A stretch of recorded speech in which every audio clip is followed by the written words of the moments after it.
The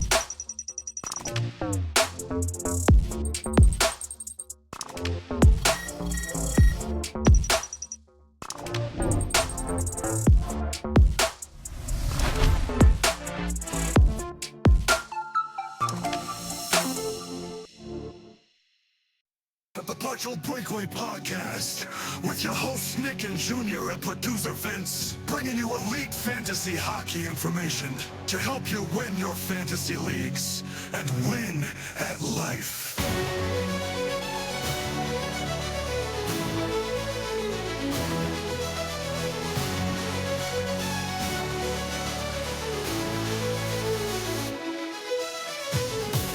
Episode 76 of the Partial Breakaway Fantasy Hockey Podcast. The PK Subban of episodes. The PK Subban of episodes. Guys, we can't think of anybody else with 76, so this is going to have to do. Well, I'll tell you what, it's bound to be entertaining. Yes, absolutely. That's one thing I could guarantee. Thank you for choosing our podcast. We know there are plenty of other podcasts out there, so I do not say it lightly. Thank you. This is an exciting time in the NHL right now. There's older players that are breaking records. There's older players setting new records that might be broken in the future. There are young players having great first seasons that are making history themselves.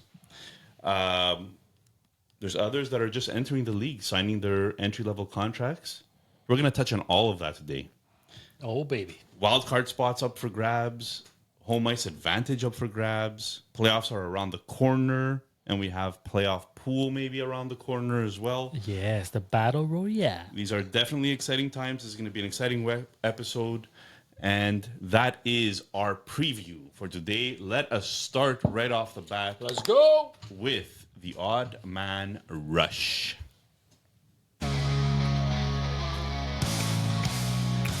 Nailed it! Not for the second take. I don't know what you're talking about. This is our first take. That was first take. Of course it was, yeah. All right, so here we go. I'm the host of the Odd Man Rush this week. Basically, takes that are supposed to take 30 seconds usually takes us 3 minutes. And usually take 3/4 of the episodes because Junior just keeps on adding and adding and adding and adding. But also, and then... But then, if we talk about this, so let's just Let me just add that... So let's just get into it right away. Junior, first topic or first discussion we'll have is someone who got... I mean, as soon as he got drafted, we knew he was the Hall of Famer. But I don't think any of us thought he was going to have a career like this or even break this record. Crosby, 20th consecutive point per game season. He beats Gretzky's record of 19. Is he the best ever? Ooh. I hate these generational topics. Gretzky versus Crosby, LeBron versus Kobe versus Jordan. Like, it's very hard to say. But for me, he's the guy that I'll be talking to my kids and their kids about. He's the one I've seen in his prime. I saw Gretzky a little bit in the end of his career, but Crosby brought a whole new, like he started this new wave of the NHL that we know today, along with probably Ovechkin. But for me, Crosby's the GOAT for who he is, not only on the ice, but for everything he's done off the ice for himself, his family, and his teammates. And Elliot Friedman had a cool story about Josh Morrissey coming out of the Four Nations, saying how the most impressed he's been with a player is Crosby. Were you about to say Brendan Morrison? Yeah, I was going to say Brendan Morrison. Because of everything he does off the ice to prepare, and basically saying that, like, they're grown-ass adults coming back, huge fans of someone that they always wished to play with and now finally did. Nick? Well, we were going to say the fact that he drags other people into the fight. And if you notice, some of the greats always do this. The greatest players of all time they set an example for their team to follow. They would drag people in, whether it's preparation, whether it's the way that they think the game, and sometimes literally grabbing them by the ear and bringing them into the fight. And Crosby just did that constantly. Ovechkin is another one that did that constantly, and I know you're going to mention something about him after, but They transcended the new version of this game we call hockey. you mentioned previously guys like off air. You said Kunitz. You said there was Rust. There was Gensel, I think. Armstrong. If you ask him, Armstrong, Colby Armstrong, man. like all these guys that were maybe not the most talented, still very talented, but not the most talented out there. And Crosby made them even bigger, right? This could be a shitty year for Gretzky. Because two of his records might just go down. One went down, and if Ovi gets 6 goals, 5 and away, then man. 5 goals, 5 to tie or 5 to beat? 5 to beat. 5. So if he gets 5 goals in his next 9 games left, We're down to one hand, man. It's gonna be. And gonna I'm talking suck for hockey. Gretzky this year. Next, Nick Natchez.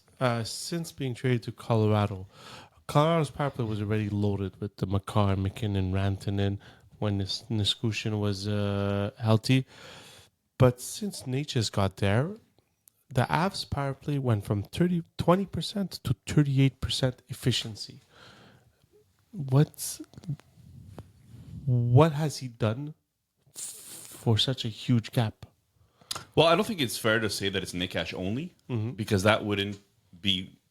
It's always a combination of things, right? I don't think it would be very fair or very transparent to say Nick Ash is the reason why all of this happened. One thing, for example, is the fact that Nichushkin came back from injury around the same time of this trade.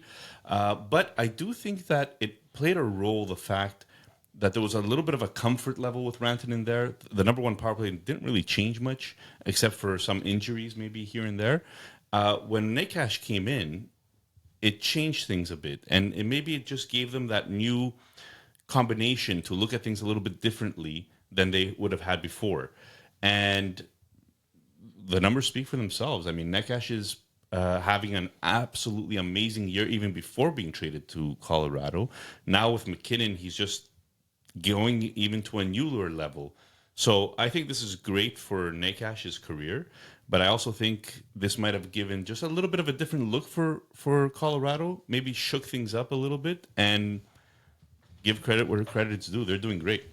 Joe? Nothing else to add? He's basically, it could be he's just a little bit more versatile than Rantanen was on the power play. So it could be that. Junior, next. Draisaitl missed a week with McDavid because of injury. Came back, scores the OT winner in the Battle of Alberta, and it makes it to 50 goals on the season. How are you impressed with how impressed are you with Draisaitl's season so far this year? I'm impressed. He's not pacing for his best season, but this guy scored 50 goals already 4 times in his career. I think he's, in a way, he's so underappreciated. He's had 7 consecutive seasons of a 100-point pace or more, and I could almost say 110-point pace or more, almost. Like, that is completely ridiculous considering he pays, like, it's ridiculous. And on top of that, he plays 20 to 22 minutes a game. And he's relatively healthy. 81 games last year, 80 games the year before, 80 games the year before. Honestly, this guy's a phenom, man. And I really think he should be considered as an MVP for this year. Nicholas? No, I think that's great. Ring that bell. Ring that bell. Wow, we're keeping it really under 3 minutes. Good job, boys. Okay, Nick, Marchand's first game back was with the Panthers. He teams up for the game-winning goal with Sam Bennett. Today, they had a bit of a rougher game against the Montreal Canadiens. How do you think that combo is going to gel to bring Florida into the playoffs? Well, I don't know if you remember this, but Bennett was the one that basically knocked Marchand in the jaw and had him flying all over the ice, and he was a little bit wobbly getting up, stepped on his stick. Like that wasn't too long ago, and Marchand didn't have nice words, but now they're teammates. And now they're playing on the same line. And guess what? Marchand set up Bennett for the OT winner the game before the Montreal game. So, I mean, I think this is going to be a force to be reckoned with in the playoffs just because it's like the rat line. It's just guys that could get under your skin, and there's three of them on that line that could do that. Matthew Tkachuk, Sam Bennett. Well, I know Matthew Tkachuk's injured now, but in the playoffs he's going to be there. back, yeah. And Brad Marchand. It's three. Like you gotta really give Bill Zito and Florida just props for doing this. Right? This is fun hockey to watch. Yeah, and after the game, there's a few rats that were thrown on the ice, That's because it's Florida. and then they asked Brad Marchand, "Do you know what that means?" And then he's like, "Matthew Tkachuk." So I thought that was pretty funny. Junior, going back to a trade that happened at trade deadline, Cousins went to Ottawa. So Cousins and Batterson have a combined 19 points in 11 games played since being paired up together in Ottawa. Can this match bring out the best of each player and finally prove how valuable they can be for fantasy GMs? Well, Batherson had his career year, the COVID season, where he was pacing for 78 points. And then after that, could barely crack 60. He was 62, 66. Now he's on pace for 66. I don't know. I always had a feeling this guy would be more like a more consistent 70-point player, scoring quite a few, like 30 to 40 goals, but didn't quite get there. And since he's been paired with Dylan Cousins, they've been flying now. Is this just adrenaline of being on a new team, a new teammate? Maybe, but the chemistry is pretty good. And Cousins is not the type. How can I say it? He's not just like a skilled forward, right? He works hard. He creates space. He's sound defensively, so it could give Batterson a little bit more room. So I like where this is going. I'm looking forward to see what this pair could do next year, and maybe Dylan Cousins will live up to his salary. Something we thought maybe wasn't going to happen. It'll be interesting how the playoffs turn out. It seems like Ottawa almost marked their place in the playoffs. Yeah. So it'll be interesting how they do in the playoffs. Nick, we'll talk about some young guys who just got signed to their ELC deals since the NCAA tournament. Now I think it's in their Frozen Four. Frozen now, right? Four, yeah. So Snuguru signs ELC and will be joining the Blues in the NHL. The Blues, who are in a playoff spot right now. How much do you like Snuguru, and what should Blues fans and fantasy GMs expect from him? Well, it's very tough. I mean, the guy hasn't skated yet for St. Louis. His first game is projected to be this Monday, so by the time you're listening to this podcast, maybe you're going to have more information than I do for Snuguru in the NHL. But, according to Dauber prospects, they had a pretty high expectancy, high fantasy output for him. So in the NHL, I think that we're talking about a guy that could possibly have anywhere from 60 to 70 points a season. So I view him more as a second line, third line, so middle six kind of player, but with upside for maybe a little bit more. We'll see. He definitely has the upside according to Dauber prospects. They have him rated much higher than I would have. But I'm very curious because this team is just meshing so well right now. I think they had 9 wins in a row, right? So St. Louis is really, really doing well, and they've solidified themselves in a playoff spot. And now you're just adding more talent to a team and young talent to a team. Robert Thomas, right? We've talked about all their young guys. Holloway. Kyrou, Broberg. I hope this makes other GMs want to do actual Offer sheets. Of course. Right? Because this has worked very well for St. Louis so far. Junior? Yeah, I just don't see a spot for him how things stand right now in the top 6. So I don't think this is the year to really evaluate how productive he'll be in the future. But I'm intrigued by him for sure. Yeah. Listen, one young guy in St. Louis that has been impressive lately is Balzuc. He's been really, really good for them. So it'll be interesting to see how they get all these young guys the minutes they need, if they can. They got to buy in.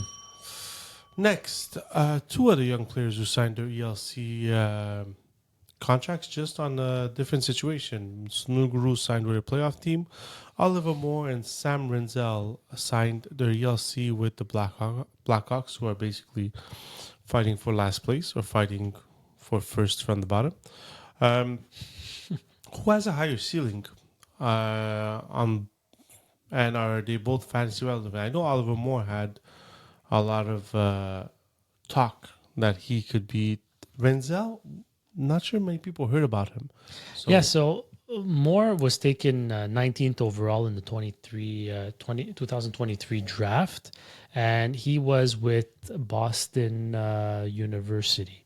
No, the University of Minnesota, if I'm not mistaken. Yes, University of Minnesota, and he's basically had back-to-back seasons of 33 points. But in the U.S. National Department League, he was very successful too with the U.S. Junior team. He had in the U18s, he had 9 points in 7 games, and then in the World Juniors, he's a little less productive because the head honchos there of Higgins, Leonard, and Perreault took over, right? And he found himself on a secondary role. Anyways, going forward, I see Oliver Moore more of as a middle six or second line, maybe third line, elite third liner, maybe second liner. I don't think he's the guy that's going to end up being paired up with Bedard. But Renzel, like you said, now a lot of people talk about him. 2022 draft pick, 25th overall. And a lot, like, people are starting to notice, also out of the University of Minnesota, 32 points this year. That's the same as Oliver Moore, and he's a defenseman. So there's a lot of people saying that Renzel and Levshunov together might be point producers for Chicago. So from a fantasy perspective, I've got my eye more on Renzel than I do for Oliver Moore. And that says a lot. I wouldn't have said that maybe even last year. And they also have Korchinski in the AHL. Yeah, I think Korchinski is starting to look more like a second pairing guy. Maybe not a top pairing guy, but it's true though. You're starting to have a good nucleus of players, right? Oh yeah. Next, Nick, the second coming of Kurashev. Donato, first career hat trick with the Chicago. I don't think it's harsh. I don't think it's harsh. No, but I mean, Donato's first career hat trick in Chicago, like.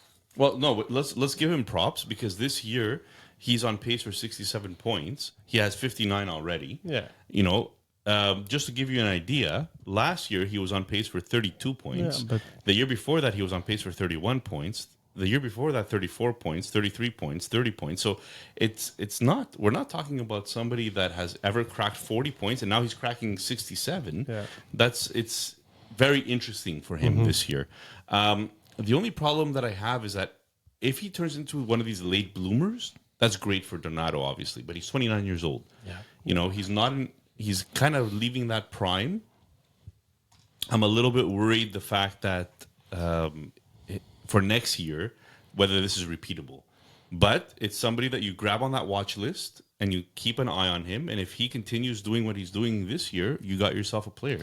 And especially he's on a team that's bringing up younger players now because they're in that transition where they're bringing up the draft pick. So it'll be interesting to see if he goes the Kershaw way. I read today that he battles anxiety every day going to the ring and that this year has been much better. So I wonder if maybe that has something to do with it. Hey, man, mental health is very important, guys. You got to take care of your mental health. Nico Hischier Jr., someone who honestly had a huge bust on his name because of the point production he was doing early in his career. And also he got a hat trick on Saturday. Since Jack Hughes has been absent, he's picked up his game. He's on pace for 74 points. Would be the fourth consecutive season at 70-plus points. Is that where Hischier lives, or can we see him being a point-per-game player or better in the future? Ooh, I think this is where he lives, between 70 and 80. I'm actually surprised that he's at 33 goals already in 69 games. I saw him more as I would have seen him more as 29 goals, 33 assists. And maybe actually increase the assists even more. But I just traded him away. I paired him with Kyrou to go get Mitch Marner. And, I mean, it's not looking too good because both him and Kyrou are absolute fire right now. But, no, I think he lives between 70 and 80 points consistently. And he's a great Robin to Jack Hughes. Who's Batman? If you guys didn't get that whole Robin news, Nick, Winnipeg Jets, first team to 50 wins. I mean, What can you say, though? Every year they do the same yeah, thing. but we can call them the Winnipeg Hellbucks if you want, whatever you want. Well, it's funny that you went that Come way on. because you got to look at this guy's stats. He has 43 of those 50 wins, right? 7 shutouts, 42 quality starts out of 43 wins. Like it's quite impressive. We're talking about somebody who, and what I mean by 42 quality starts out of 43 wins, it's not like the team basically did it for him to get those 42 wins. Like he's a big part of this. So there's nothing much you could say about this. The guy is absolute fire. So I'm happy for him. He has a 926 save percent. He's winning the Vezina again, and we're talking about a future Hall of Famer here, right? Absolutely. He is aging like fine wine. Yes. Look yes. at that. A big reason I think for my victory in LPHL, if I actually win, is Hellebuck. Huge. Did you see how nice that goal from Perfetti was today? Perfetti, hey, I traded him away. I knew he was 23 going to goals. start becoming something crazy. But you know what? Perfetti is a great player. They just really got to fix that second line center. And is he going to be Perfetti, or is he really now a He winger? scored a hell of a goal, Perfetti, today. Yeah, that's what he just finished saying, like literally 5 seconds ago. A But hell of a goal. I'm glad that you listened. I distracted him with a message. Yeah. All right. So, Junior, basically nobody wants to make the final wild card spot in the East, and it just doesn't make sense. So, I mean, last week the Rangers played the least games, and they were the ones Who gained the most ground? gained the most ground because all the other teams just lost. So, yeah, should they just tell the Capitals, listen, you guys had a great season. We'll just give you a bye and not play in the first round?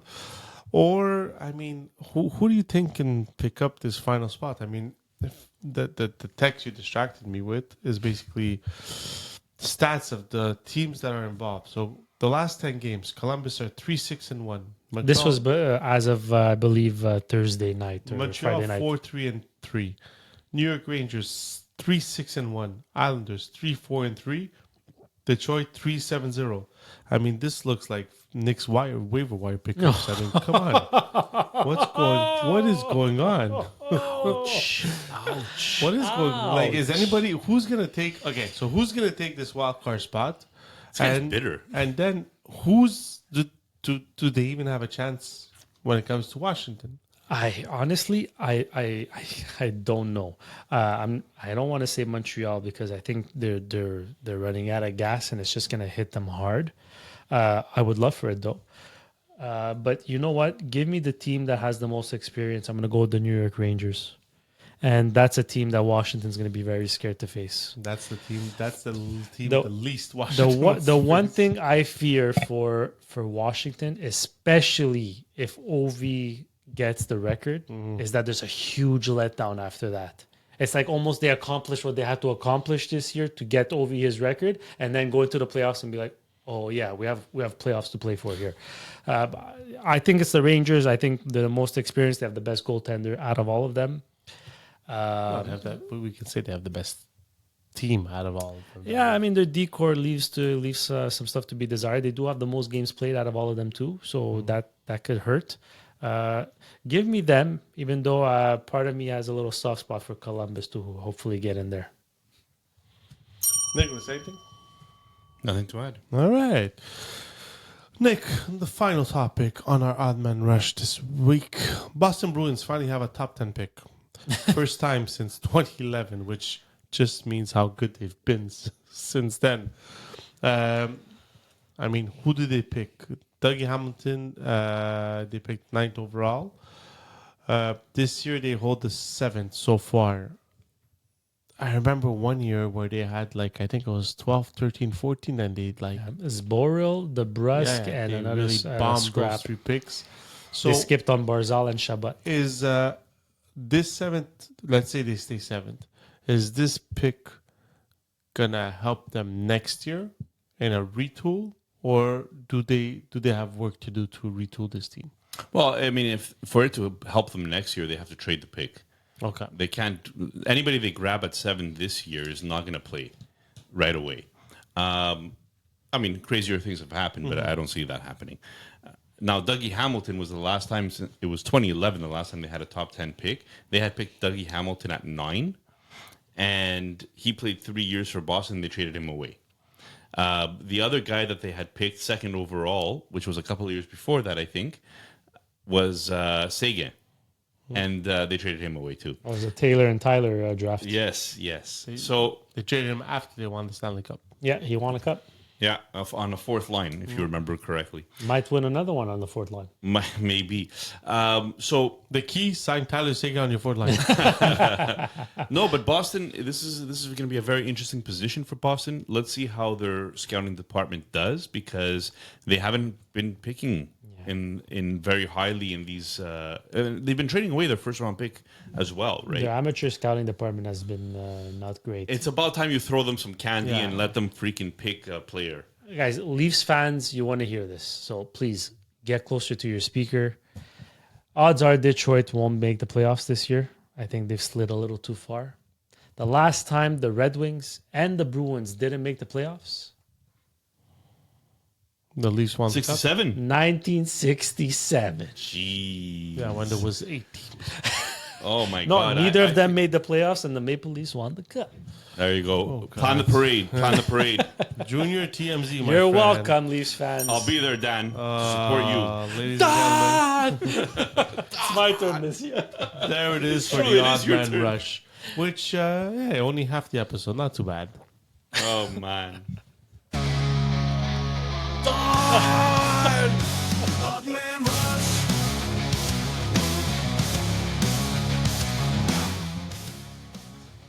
This guy is the kryptonite of our fantasy lives. All right, moving on to what was our final waiver wire of the year, because most leagues are done with, and Most head-to-heads are. most head-to-heads are done, and there's just no point at this point in time to keep going with this and waste precious time from our valuable episodes. So we called it quits this week.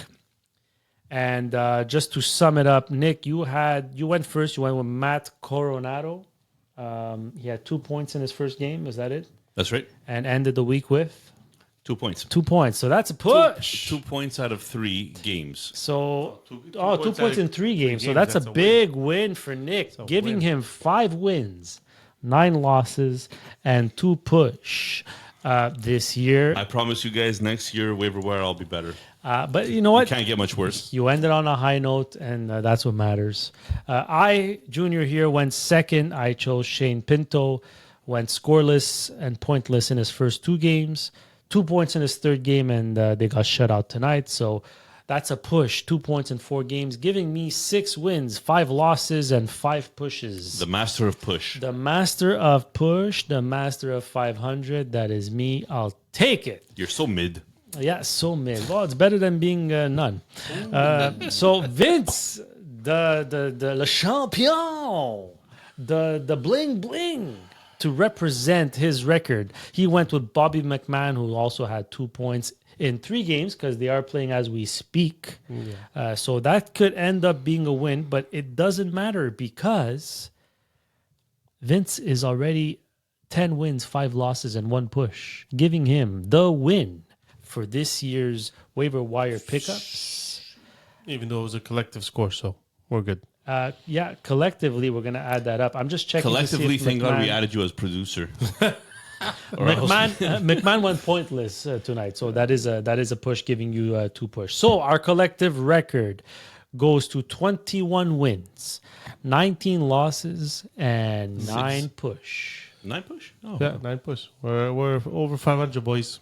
Over 500, Over relatively 500. successful. Anything you've learned?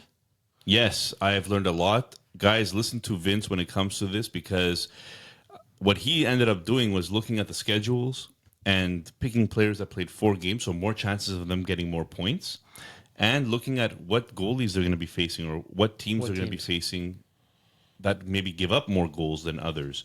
So all of this is very important. it's important who these people play, not just the hot streaks that they're Yeah. on or the line that they're playing Yeah. on. Which I was focusing too much a little bit on the line. And another thing we learned is that when Vince gets it wrong, pick that player the next week. Yeah. Yes, absolutely. Or Nick trades a player, you pick that player the next week. You know? Ladies and gentlemen, thank you for tuning in to our waiver wire pickups. It wasn't the best, but we'll work No, on but it. I hope we give you some insight, even if you didn't pick the same players that we did. Yeah, they could have done the opposite of what we said. Right? And we gave you the schedules. We gave you the some of those lineup combinations that maybe you weren't Yeah. aware of. And all thanks to our sponsor, Sportira. Sportira.com for all your sport uniforms and corporate apparel. Give them a follow on Instagram, very active. They're very involved in schools now more than ever. So if you're part of a school board, you're part of a school administration, and you want to get your kids some sports uniforms, be sure to give them a follow and give them a call. You might hear a friendly voice. Might be mine. All right. Sportira.apparel on Instagram. Give them a follow, or sportira.com. And Guys, coming soon, the Partial Breakaway Podcast apparel store on Sportira, but that'll be soon at some point. It's only every been 3 episode months that we. every episode we've said it. Hopefully by next year. It's coming. It's coming. It's coming. Just in time for a battle royale. Oh boy. Oh baby. Battle Royale. Guys, before we actually get to the Battle Royale, let's talk about the crux of this episode, the most important topic that's actually happening right now, and that is the Calder race. At the end of the day, It's over. we had 4 people that were really bringing it all the way until the end. Lane Hudson, Matvey Michkov, Dustin Wolf, Celebrini. So what we've done is we've taken one each, and we are going to be their agents, their lawyers. We're going to argue for them today in why they should get the Calder and not the other guys. We're going to start it off with producer Vince and Lane Hudson. Jesus. All right, ladies and gentlemen, here we go. So, ex-producer Vince was the one who said Lane Hudson was only going to get Ex-producer. 35 points this year, and basically he got it up the hole because I mean Sebastian? Sebastian. So basically, the biggest argument right now for Lane Hudson not to win the Calder is because there's another player who's a goalie who can possibly drive their team into the playoffs. But why can't that argument be said about a defenseman who's driving his team into the playoffs? Montreal's power play was 27th last year. 27th. It was... You would have rather watched paint dry than watch the Habs power play last year. And now, Habs power play is 16th in the league. The one change, Lane Hudson. I won't even say Patrick Laney because Patrick Laney was there a third of the season right now. Lane Hudson, 3 goals, 25 points, 25 assists on the power play. He is the one who drives this power play. Everybody can say it's Suzuki. Yes, Suzuki is a phenomenal player. When he gets that puck on the sideboards, he works his magic. But who gets him that puck in the sideboards? Who keeps the puck inside the blue line? And it's Lane Hudson. This kid was said from the beginning. He's too small. He's gonna get hit. He's not playing shorthanded. But the problem is, if you don't believe teams are planning against Lane Hudson right now, then you're not watching hockey. It's 73 games in. The one player teams are planning against, especially on the power play, is Lane Hudson. A rookie. First year in the league. Got drafted because he told everybody he was going to grow an inch because a doctor told him he was going to grow that inch. And you know what? Yes, people say, oh, but he can't score. It doesn't matter because at the end of the day, he makes other players score. And this is why, to me, Lane Hudson should be the Calder winner because he brought, whether Montreal makes the playoffs or not, he's top 10 in scoring in defensemen. Top 10. He beat Nicholas Lindstrom's assist record with 51 assists. Now, if you young guys don't know who Nick Lindstrom is, he won 7 Norris trophies. So, listen, it's his first year. But Calder is all about not what you did in your 20-year career, but what you did in your rookie season. And what Lane Hudson is doing in his rookie season is unbelievable. He gave hope to a fan base who was ready to just go with the program and be ready for the rebuild and or almost at the end of the rebuild. And this kid basically pushed the rebuild forward. And because of that, to me, Lane Hudson should be the Calder winner. Well done, sir. Well done. Well done. You're welcome. I want to give you your props on that. Today, I will be arguing for Matvei Michkov. Ladies and gentlemen, we're talking about the best goal scorer out of the entire rookie class, hands down. He has 24 goals, which is first among rookie forwards or defensemen, obviously. 19 primary assists, 13 secondary assists. And the reason why that's important is because his compatriots that are skating right now do not have as many goals, obviously, do not have as many assists, and this guy was playing under Tortorella. So if you take a look at his ice time, how many games did Celebrini miss? Maybe 15 games? 10 games? He's at 60 games played. So he missed about 10. 13. 13 games? Okay. So Celebrini missed 13 games, but Michkov is tied with him for ice time because he is playing a lot less than all the other rookies combined. Well, not combined, but all the other rookies. So this guy had the least amount of ice time. He had a very strict coach, and he still ended up putting more goals than anybody else.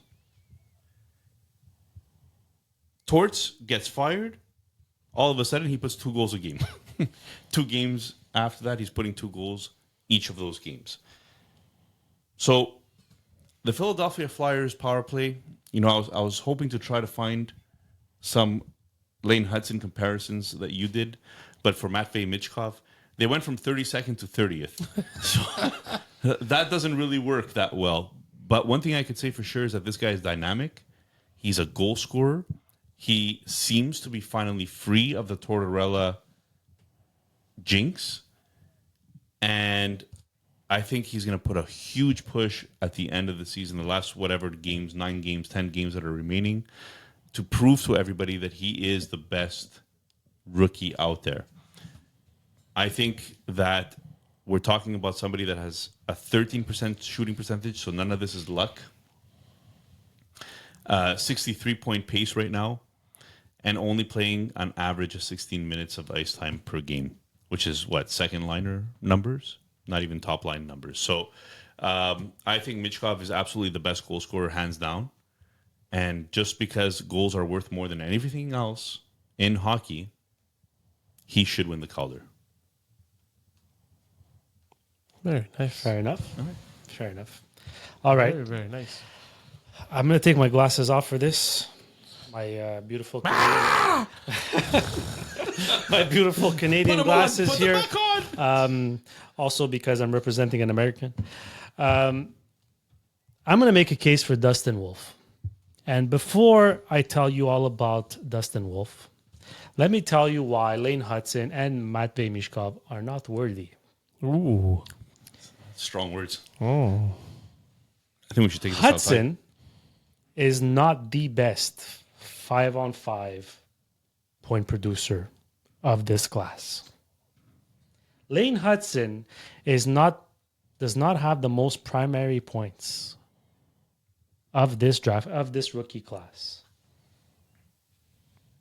Mishkov, he's being outpaced by a defenseman in points.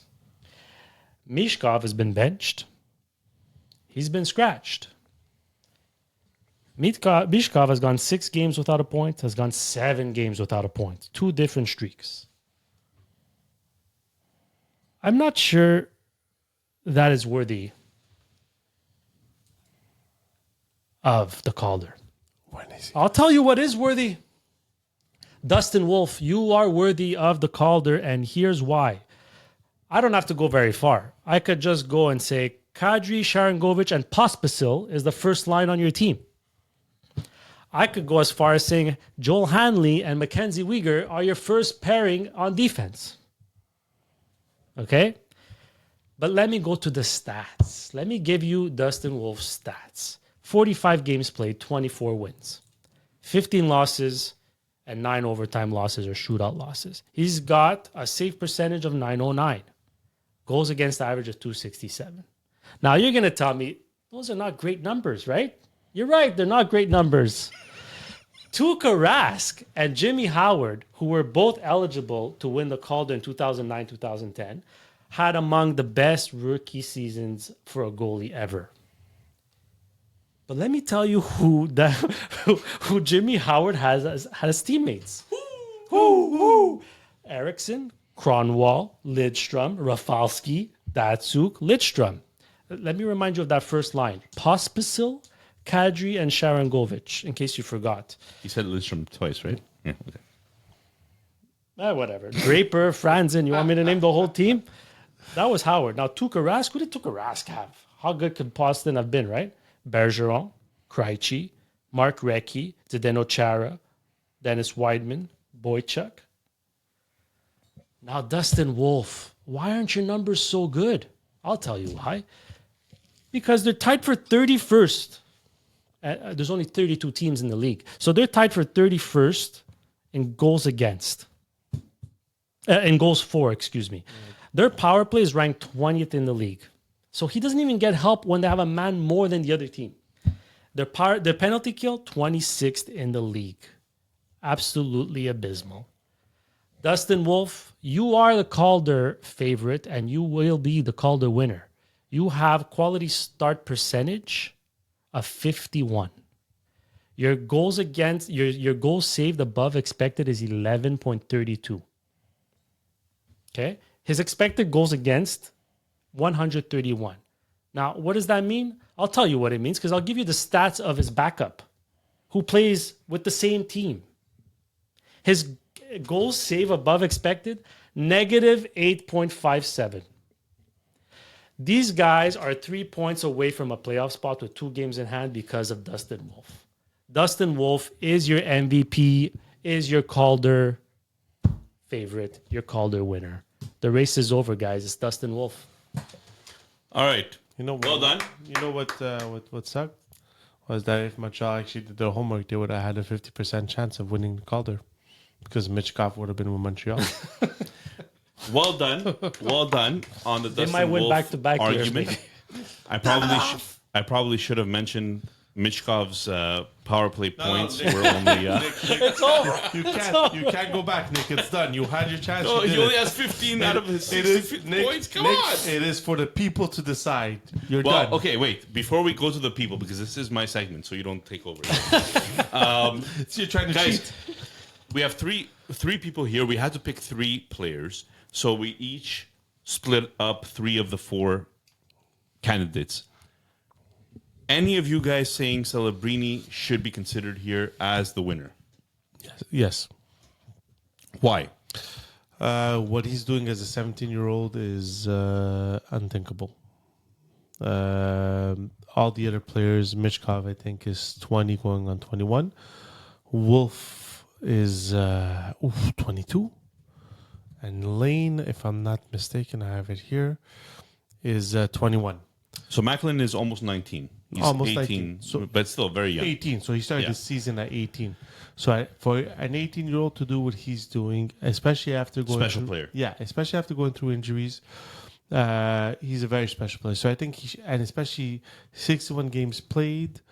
How many points does he have? 53 points? 53 points right now. In 71 61 point games. pace. I mean, with a bad team. That's It's like Michkov was playing with some good players, not elite, but I mean like Konechny when he was playing with them. Leighton Hudson has Suzuki, has Cole Caulfield, has some good players, but I mean, if you look at Celebrini, the closest guy he has is Toffoli or Will Smith, who just picked it up recently. Will Smith. So I'll say that I agree with you. I think Celebrini is special. I think that a lot of people were touting him as a two-way guy and just a two-way player. He's looking like he's going to be more than that already, right? The only thing I'll say is that staying healthy is also a skill. Yeah. And unfortunately, he didn't stay as healthy as he should have or could have this year. And that, in the end, unfortunately, knocks him out of the race a little bit here. Lane Hudson, what he's doing is literally breaking records for defensemen. And Dustin Wolf, what he's doing is literally dragging a team that's nowhere near a playoff spot into a playoff race.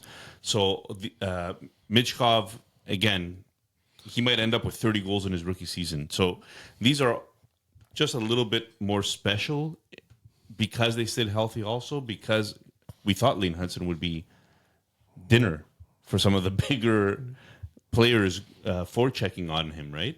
And he still managed to stay healthy, knock on wood, so far.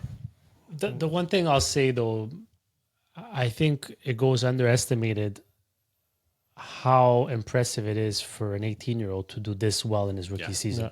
And prior to Bedard, nobody has ever won the Rookie of the Year at 18 years old. And now we might have back-to-back winners at 18 years old. Yeah, absolutely crazy. This is going to be a fun Calder race. And by the way, this was, if you remember correctly, it was like a pop quiz question from Victor Nuno when we had him on the show. Yeah. Look at you listening. All right, boys and girls. So that's the Calder race. Heating up, Junior. What's next? Next, well, do we want to let people know about our glorious? Let me talk to you. We don't have that.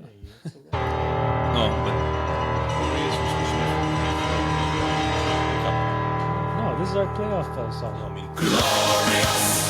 No, I won't give in. I won't give in till I'm victorious. And I will defend. I will defend. All right. So last year we had some pretty good feedback with our playoff pool. People, Mr. Cappy. Mr. Cappy, the big winner. So we're doing it again. Again, there's going to be no entry fee, right? We're going to do this free. well, we never discussed it, but I guess so. No. No, we're not going to do it. For this year, we'll do it free. We'll see how many people we get. There will be some kind of merch prize, whether it's hoodie, jersey. We'll see. We'll figure something out. swag. Some swag. Partial breakaway swag. We're trying to see how much interest we get into this playoff Yeah. pool. So because we are in the works of trying to have a season pool with a little fee for next year, but we're trying to gauge the interest that it's gonna take. So that's why we want to do this playoff pool. Last year we had a good time with it. We had fun. Very good time. It was a good conversation every podcast. It was 3 drafts. yeah, 3 Everybody drafts. showed up every time. Okay, so let's go through the rules. It's round 1. We're going to limit it to 12 teams per group. Well, we'll see, but half the teams are going to get eliminated round 1. So after round 1, half the teams get eliminated. Second round, half those teams get eliminated. And then the semifinal and final of the National Hockey League will be our final. Yes. Yes. So that's 3 drafts. And when we say they're eliminated, so after the first round where half the teams get eliminated, we do another draft. And You then draft with a brand new team. brand new team. And the order is based off the standings of the first round, if you will. And then you draft again after the first round, and then you draft again after the second round, and that's your final. So 3 drafts total. The logistics, make it there. The logistics get a little bit murky sometimes because the NHL likes to start second round before the first round is even finished. So, but we managed Last year it worked We out managed. perfectly, but we'll see how it works out this year. But yeah, so basically, I mean, we'll come in with more the details. Yeah. Later on, like next week, we'll come in with more details, exactly scoring, and what's going on, how many players we're drafting and stuff like that. So right now, we just want to gauge the interest that we're getting. So if they are interested, they don't have our numbers, Junior. What do they do? DM us on social media. 555. Whether it's X, Instagram, TikTok, or even on YouTube. Guys, first of all, like, subscribe, follow. That's the best way you can encourage what we do and support us. And while you're there, just tell us you're interested. DM us, and we're opening it up this year. Last year we had we set a limit. We got people that we knew were interested and had them on. This year we're opening it up to everybody, anybody and everybody. You let us know you want in, and we'll make the space for you. So. And Junior will manage it because that's a lofty Hey, expectation. look, there. if we can get 3 groups, then we'll have 3 different representatives of the Junior's partial streaming in breakaway. colors. Listen, let's just get one good group, a few new faces, and then we'll take it from there. Yeah, and then you join our Discord group. Yeah, Discord exactly. chat. Guys, if you enjoyed this episode, please like, subscribe, but most importantly, subscribe. We need all the feedback that we could get to encourage us to keep doing this. We bring this episode free to you. We bring the playoff pool free to you, and we just have a good time talking hockey, and that's really what we want. We want discussions. We want people joining that discussion. So please like, subscribe, leave us some commentary. Tell us what we're doing good. Tell us what we're doing bad. We'll take it all. Congratulations to Vince for winning the waiver wire segment. Waiver wire, the pool. The playoff pool is going to be even better, guys. So let's enjoy this. Enjoy, everybody. Have a good week. Take care, guys. Peace.